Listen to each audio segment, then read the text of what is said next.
Well, we first reported last week federal officials have suspended funding for the Head Start preschool program run by Milwaukee Public Schools. In a CBS 58 exclusive, AJ Bayapur has obtained records outlining the many incidents that led to this suspension. They involved children's safety being jeopardized. And now federal officials confirm MPS is at risk of losing its Head Start program altogether. I would say to you that we got a notice on yesterday. We made our families aware. We made our staff aware. That is what MPS Superintendent Keith Posley told us Friday when we first learned MPS had its federal Head Start funding suspended for 30 days. Head Start offers K-3 and K-4 preschool opportunities for low-income families. While notice of a suspension might have been new, MPS was informed nearly a month ago. On April 26th, the Administration of Children and Families, a branch of the U.S. Department of Health and Human Services, had found deficiencies with the MPS Head Start program. Posley was specifically listed as a recipient.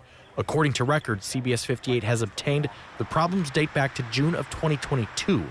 That includes multiple observations from Metcalf School in February 2023, such as staff yelling at children and threatening children. During that unannounced visit, a child was also observed starting to choke at a table and vomiting into a trash can. Staff gave the child water and patted them on the back.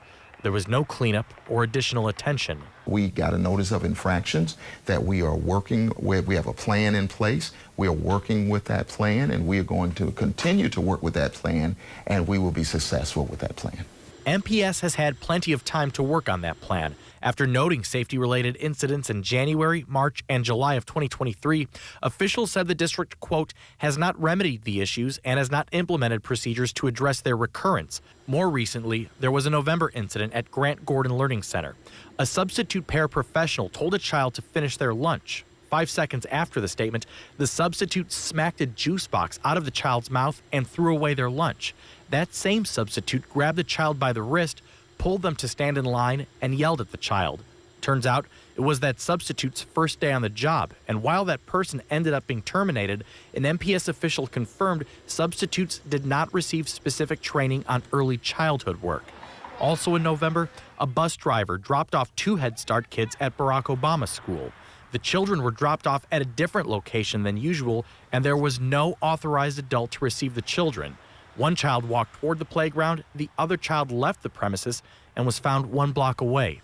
Add it all up, and federal officials are now considering taking Milwaukee's Head Start program completely away from MPS. A spokesperson for the Administration of Children and Families confirms to me MPS must now compete for future Head Start funding. Federal officials are now taking applications from other groups interested in running Milwaukee's Head Start program, which currently operates in 37 MPS schools.